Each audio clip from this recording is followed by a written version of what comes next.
Force, where our founders and first classes came from. Lieutenant Colonel Justin Chandler joined the Air Force in 2000, Academy grad, and has served in various roles, including as a pilot, flight instructor, and squadron commander. He's flown over 4,000 hours in several different aircraft and has been deployed to numerous locations around the world, including Iraq and Afghanistan. He has been awarded the Air Medal, the Aerial Achievement Medal, and the Meritorious Service Medal for his actions during these deployments. He worked as a USAF Executive Partner, Space Operations Engineer at SpaceX, and now is the Director, Chief of Space Operations Strategic Initiatives Group at the United States Space Force. Welcome, Lieutenant.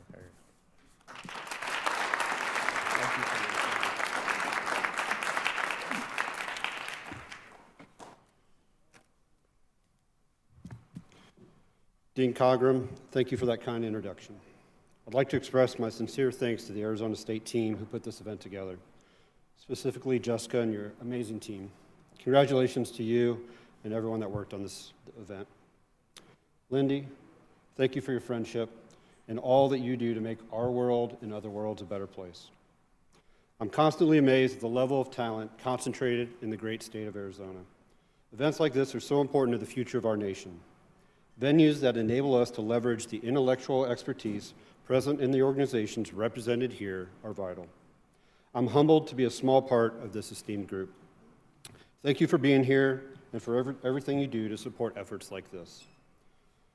So whenever you get invited to do something like this, I like to go out to my mentors, people that like to advise me, people that have done it before and ask for advice. This time I took a little bit of a different approach, and as the father of two young children, two amazing girls, I asked for their advice. And they came in with kind of the same theme. They asked, do you have any jokes? I said, hadn't planned on it. They said, well, you need some jokes. And you're a dad, so they need to be dad jokes. So bear with me. I'll take your feedback, and I'll either tell them or tell them it went great no matter what, but please. So the first one, what did the astronauts say when they crashed into the moon? I apologized. All right, so mixed response. All right. All right, one more. I apologize if this is too soon, but I didn't want to overdo it. But why did the U.S. win the space race? Because the Soviets were Stalin.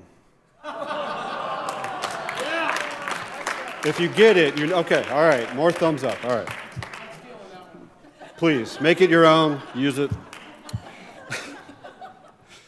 So I've been fortunate to spend over 15 years flying aircraft around the world in support of our country. But later in my career, I had a great opportunity to shift focus to what I would argue is the most important physical domain to our future as a nation, space.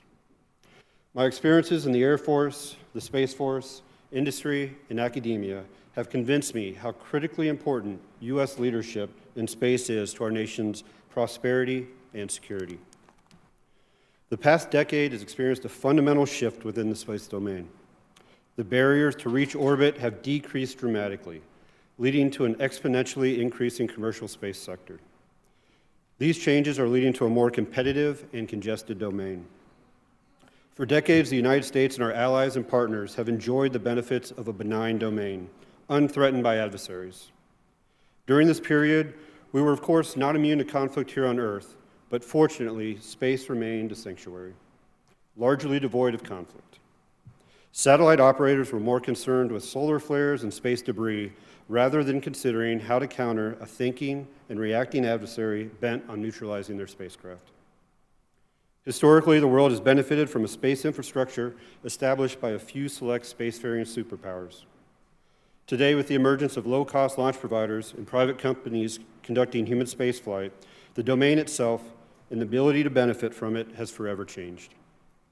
In the near future, asteroid mining and the harvesting of energy sources from space offer an intriguing potential for revolutionary, society-changing effects. However, we still lack an internationally agreed-upon set of rules governing this future commercial boon. The Artemis Accords are a great start, and we need more of that. Without a well-defined set of norms, regulations, and laws, these endeavors will stall and languish due to the risk incurred by companies without the protection of international safeguards. I would argue that the United States should take up the mantle of this effort and our like-minded allies and partners. We should work to define and enforce these norms so that bad actors can be held accountable for nefarious activities that threaten the domain. With more participants in space, we are likely to see a future competition for resources, key orbital terrain, and portions of the EM spectrum. These likely outcomes drive a requirement for standards to ensure safe and equitable use. I believe these standards and norms are a vital imperative to the peaceful use of space for all humankind. The U.S. advantage enjoyed for decades in space is eroding. China predominantly, and to some extent Russia, are both making substantial efforts to counter and in some cases surpass the benefits and capabilities the U.S. relies upon from space systems. For the historians out there, Thucydides described the conflict between Sparta and a rising Athens. The growth of the power of Athens and the alarm which this inspired in Sparta made war inevitable. Today, many ask if the same scenario is playing out between the U.S. and China. Noted scholar Graham Allison analyzed 16 cases over the last 500 years to determine what history reveals. In 12 of the 16 instances, the emergence of a rising power resulted in war. And according to Allison, quote, when the parties avoided war, it required huge, painful adjustments in attitudes and actions on the part of not just the challenger, but also the challenged. While these historic lessons do not predestine conflict between the U.S. and China, they do emphasize the need for the United States to deter conflict, but also be prepared for any potential hostilities. Both China and Russia view the U.S.'s extreme reliance on space as an Achilles heel for the nation. This perceived vulnerability results in both nations' military doctrine focusing on countering and eliminating this military advantage in the preparatory stages of any conflict. Both Russia and China possess an arsenal of counterspace weapons designed to threaten U.S. systems, cyber, jammers, lasers, missiles, and other on-orbit systems. Over the past 30 years, China has dedicated their nation to investing in military capabilities. This blistering pace threatens to surpass the U.S. sooner than anyone imagined. As the Secretary of the Air Force, Frank Kendall, recently stated, Russia and other threats will not be discounted, but China, with both regional and global ambitions, the resources to pursue them, and a repressive, authoritarian system of government will be our greatest strategic national security challenge. China and Russia have both conducted irresponsible anti-satellite, or ASAT, weapons tests. First, in January 2007, China launched a direct ASAT in the form of a ballistic missile armed with a kinetic kill vehicle. The impact with a Chinese weather satellite in low Earth orbit created over 3,000 pieces of trackable debris, with thousands more pieces too small to identify. This reckless test drew criticism and formal protests by many nations.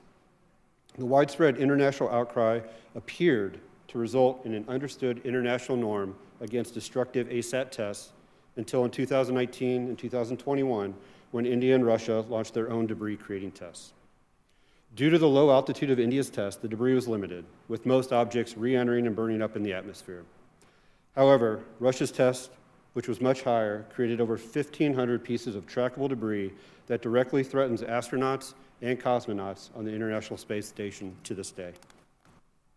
In 2021, China stunned many observers with a successful test of a hypersonic missile on a fractional orbital trajectory. In an interview, the former Vice Chairman of Joint Chiefs, retired General John Hyten, said about this test, quote, they launched a long-range missile, it went around the world, dropped off a hypersonic glide vehicle that glided all the way back to China and impacted a target in China. It looks like a first-use weapon. This type of weapon creates a unique challenge for U.S. defenses and the Space Force. Because these systems can remain in orbit for a substantial length of time, they develop a level of unpredictability that makes countering such an attack extremely difficult. This demonstration presents a new level of weaponization in and through the space domain not previously seen in history. Why are these events so concerning? To put it simply, space underpins every instrument of national power. Space is a leading source of U.S. international leadership and strength. Due to the rise of counterspace capabilities by the likes of Russia and China, the U.S. government recognized it needed to act to ensure we continue to have access of these sources of power on orbit. That need is why we created the Space Force in 2019. Some have asked why a military service and not a combat support agency or a Coast Guard-like entity for space. Bluntly, military services exist to contest the domain. The Space Force must be capable of providing superiority in and through the space domain in order to protect U.S. national interest against nefarious actions like I described earlier. But most importantly, space forces must protect U.S. interests in a manner that preserves the safety, security, stability, and long-term sustainability of the domain. We depend on space for our modern way of life. Space capabilities provide global navigation, climate data, crop yield prediction, water management, power grid monitoring, and global communications, among a multitude of other benefits. Almost every citizen in this nation utilizes space capabilities each and every day. In 2020, the space economy was worth $446.9 million, employing 420,000 in the U.S. In a decade, this number will increase to 1.5 trillion. The potential for mining asteroids opens access to the approximately 10 trillion worth of precious metals found within asteroids near Earth. Unfortunately, history demonstrates that conflict often follows the discovery of new sources of wealth. Another quote from General Hyten: "Conflict in space is inevitable. No frontier exploited or occupied by humans has ever been free from strife. But the United States has a chance to mold and shape the resolution of such conflict in the future. Opportunities exist through both formal and informal negotiations to define the commons of space and the rules of the road. At the same time, the United States cannot afford to be caught off guard in the future. It cannot afford to allow another country to deploy a space-based weapon." This quote articulates the dichotomy for the United States. How can the U.S. be prepared to protect and defend U.S. interests in space while also finding ways for peaceful coexistence without escalating conflict in the domain? It is our duty to figure out how to deter conflict while simultaneously being prepared to defend. I would argue that conflict is not inevitable. It is our job to prevent it. Our nation has proven throughout our history an ability to quickly and decisively respond to any crisis. From the bombing of Pearl Harbor to the attacks on September 11th, we respond. But we cannot afford to wait for a crisis to take the necessary steps to protect and defend the space domain. If war extends into space, we will lose the vital capabilities we rely upon in the domain every day. Simply put, if a kinetic conflict extends into space, we lose. The current strategic environment I described may seem dire. It may appear challenging, and some may ask if we can prevail. I know the answer is yes. We are the greatest country on the planet. And while we are not perfect, we can be better, but we have you and those like you. However, if we fail to partner with industry and academia in ways that are mutually beneficial, we are ignoring one of the nation's greatest strategic advantages. Our nation's free market economy and network of partners and allies provide an advantage our competitors simply do not possess. We're experiencing a level of innovation, excitement, and inspiration not seen since the height of the Apollo program. We need industry's help to design and employ a new approach to our space infrastructure, one that is inherently resilient and redundant, while also providing a deterrent to adversary actions. Space domain awareness and the ability to attribute and identify bad actors is paramount to maintaining a stable environment to ensure the continued benefits we enjoy from space. Space domain awareness is the synthesis of intelligence, surveillance, reconnaissance, targeting, cooperative reporting, environmental monitoring, and decision support tools. The ability to share this information reassures allies, strengthens partnerships, and reinforces norms of responsible behavior. Without the ability to attribute and identify these negative actions, it is impossible to hold responsible actors accountable.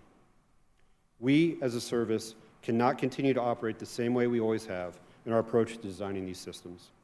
Today, the Space Force is embracing a hybrid architecture.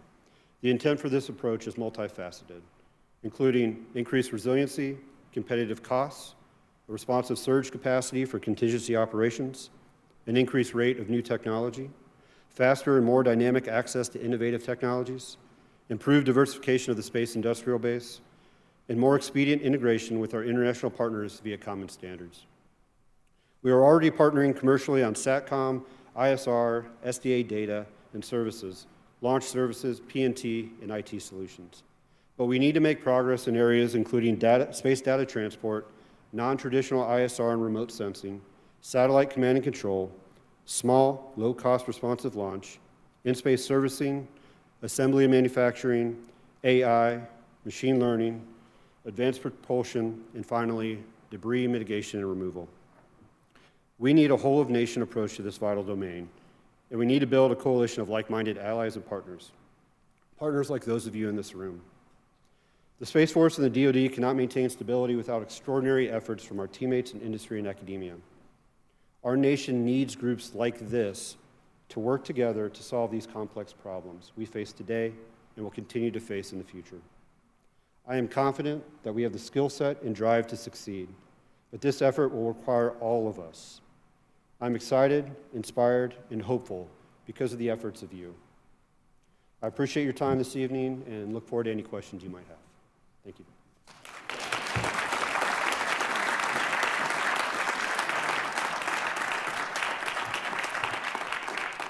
We have a few minutes for questions. Please. Anybody?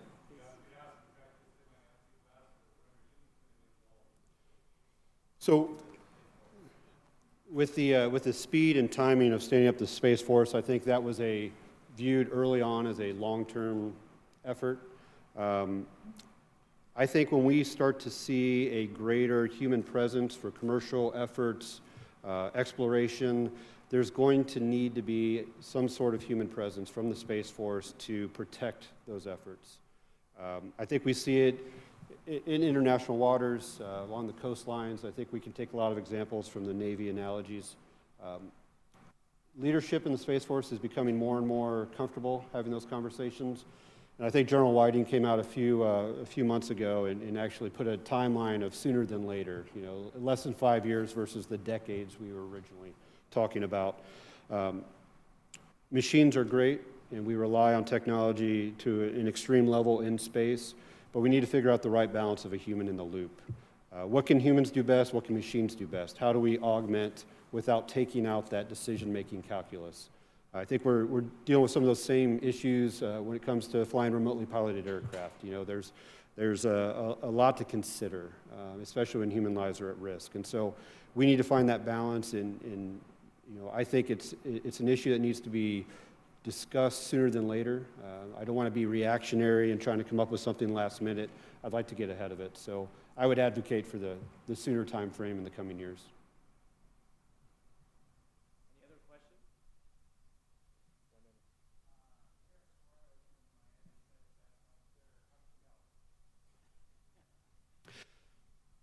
So my time at SpaceX really demonstrated the power of industry. My time working with people like Lindy shows me the brilliance that our academic institutions have. We need your ideas. We don't know what we don't know. There are so many efforts ongoing and partnerships we need to increase. We need to have those conversations. I'm hopeful, I didn't mean to bring everyone down after all the fun speeches, but I feel that there's a general lack of understanding in the public about the challenges we face. You walk outside and you see all the aircraft flying into the Phoenix airport, and people can visualize that. They fly in the aircraft themselves, so it's much easier to relate to that. But telling the story of what space does for everyone each and every day, it's not the same. It's not as tangible to most people. And so we need your help just educating the public on all the benefits that we gain from space. This crowd gets it. But the majority of people that, I go out to different crowds and talk to different people and the grade schools and try to get them smart on this at a young age. We need your help with that. And we're a small service, we're lean, but there's a point where you lean so far that you fall over, and we're walking that fine line. So we can't do it alone. We need all of you, and I know you are the best minds in all that we could ask for. We need to be better partners. The government is notoriously difficult to work with, and I would argue that I'd see some tangible efforts ongoing, and I have hope that we're getting to a better place sooner than later. I think you'll see some tangible changes by the end of this year, and I think it'll make all of it, partnerships, a lot easier. One last, or two last questions, please, Mike. We got a microphone coming. I know Thank I you. didn't talk about Artemis Accords enough. I apologize. Next time. I will not mention that or the Red Sox in my comments. All right. What I will say, though, is I really appreciate your comments about the partnership. I don't know if you ever worked with Doug Lavero, but Yes. he used to say that China will eventually outspend us in space. America must out-entrepreneur China in space. And really appreciate the partnerships my company and many others have with Space Force. However, I feel like we are facing a workforce crisis in terms of the STEM-educated engineers. We're always trying to hire from companies, SpaceX, Blue Origin, Virgin, the pool is too shallow, and particularly as you look at China, what they can draw from. So just wondering how Space Force views that. Candidly, I think it's a national security crisis at this point, and how can we work together to solve that issue? I think they were talking earlier about poaching among the companies and the competition for talent. From our perspective, if you've ever Googled the military pay charts, you can see that that makes it even more difficult for us to bring in that talent. When you're competing at half or less of what they'll get on the open market, that's tough. You rely on people joining the military for other reasons. I know I did. It wasn't for the paycheck. It was because it was something I believed in and wanted to protect my country. And now that I have children, it's even more important to me what I do. But we're having a difficult time in a lot of the services. Fortunately, the Space Force is the only one, and this was just briefed to Congress in the recent posture hearings, that met the recruiting goals. Meeting a goal, though, and getting the talent you want, those are two different things, though. And I think we need to continue to try to attract the top talent. General Saltzman just briefed in one of his recent speeches that we brought on an expert in a particular career field at the lieutenant colonel, my rank level. No military experience before that, but brought him in so that the salary was a little closer and rewarded them for the expertise that they had that we needed. For those of you that have served or understand the military system, that's way outside the box. Previously, it's really only the medical field that occurred in, and they bring doctors in at the captain level. But this is much higher, and I'm hopeful that this is just the start. The Space Force is going to have a lot less uniformed personnel versus the other services, and so we're going to have to rely on civilian experts, contractors, partnerships, the University Partnership Program, which I'm so happy that ASU is a part of. I hope those kind of relationships are where this team can help. And we need to grow that and not just sign a piece of paper and hope that solves something, but actually let's get to work together. Let's have those conversations. Come out to DC, we'll come out here. I'll come out here anytime, promise. Anytime you invite me. But those efforts, we've got to think differently. We just can't do it the same way and expect people to keep coming and joining. Hope that answers your question. And then we have one last question. Yeah, thank you. You mentioned the risk posed by space debris and the need for space debris remediation to preserve freedom of maneuver in space. Is that something that you see Space Force having the responsibility to address? Is that something you see another government agency playing a role in, or perhaps something for commercial industry? I see it, based on the conversations I've had and where I think the leadership stands. I see that as more of a governmental approach versus a Space Force specific mission because it touches more than just the military aspect. I don't think that's the absolute answer, and I'm not speaking for the Space Force, just giving my opinion on that. But I think we'll see more of a governmental, whole of government approach versus a Space Force specific mission. But as things progress and architectures change, if it becomes a direct threat, more and more to Space Force systems, maybe that'll change. But that's where I kind of anticipate it going right now. Thank you so much. Well, thank you for your time. Thank you.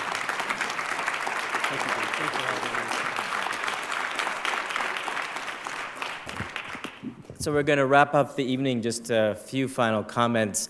Continuing the theme of parents with their daughters, I came back from the UAE and we sponsored at Thunderbird a book called Amal Going to Space. It was about a young woman astronaut going to space from the UAE. It was the first time that there was a kid's book about going out to outer space in the UAE, and it was a young girl. And I brought it back to our daughter to read. My wife, Diana Bomo, who's the Associate Dean of the Law School, is here with us, and it really makes a big difference. So I recommend that book very highly, and I'm going to get it for the Lieutenant Colonel to take home to his daughters. The second thing is going back to what Mike said about, Star Trek versus Star Wars. I don't know if you noticed the structure of this, if you go from the outside into this global headquarters, but if you notice, it's a little Star Trek-y. That's how we designed it to be a Star Trek building. So just wanted to note that, some of us are with you on the Star Trek side, and we went all so far as to put it into the design of this global headquarters. You probably have seen for us at Thunderbird, we're very proud of this QS #1 ranking in international trade. It's all over the place. It means a lot to us given our founding theme that I shared with you, borders frequented by trade seldom need soldiers. But again, for us, we think of that as just the next step to, freedom of intergalactic trade. And so going back to the Lieutenant Colonel's, comments, we need to ensure safety for all, and certainly for us in the United States, but let's create a world where, and a system where outer space is for all, for peace, for prosperity, in space and back here at home. I want to thank our incredible leadership, all of you, all of our staff that made this possible. Again, our fearless leader, Professor Elkins Tanton and Minu and everybody else that makes this possible. I want to thank Professor Autry and Ali, who in 2 years took us and put us on the map here at Thunderbird as part of ASU in terms of space. And then finally, I want to come back to where I started, I think Lindy started, which is to thank Jessica. Because we all know we wouldn't be here without Jessica and the team. I'll say two last things before passing to Jessica. For us at Thunderbird, Ecuador, Greg mentioned, another place that we're very focused on, something that's near and dear to my heart. Some of you know I'm from Kenya and Uganda. We helped set up the Kenyan Space Agency a little while ago. And as you know, one of the greatest places for a rocket launch pad, we've been talking to Mike and many others, is out there in Kenya. And we have an incredible partnership now with President Ruto, meaning the US government and Kenya. And certainly for us at Thunderbird, we have a center in Nairobi. And so with our space program, with all of us around the room here, we believe we can do some great things in the country of Kenya. Finally, before I pass over to Jessica, she's going to tell you about the buses to take you back, but I'm going to tell you go up to the 5th floor and have a drink at the pub. Thank you all very much. Jessica.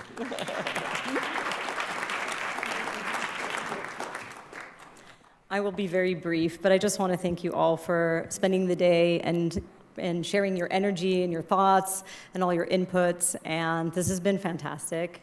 And this is a wonderful group, and I enjoyed meeting a lot of you for the first time. And so this is just the beginning, as always these events are. It's the beginning of a journey together. So the hard work sort of starts now, is to activate these connections that we've made, this new organization, as Lindy so well put it. I love that. And so for the more mundane announcements, we have the shuttle at 7 p.m. for those of you who are relying on that to go back to the Tempe campus. But if I had a choice, I'd be upstairs at the pub. So I do recommend that. So thank you all so much again for the day. It was an incredible day. Thank you. Thank you.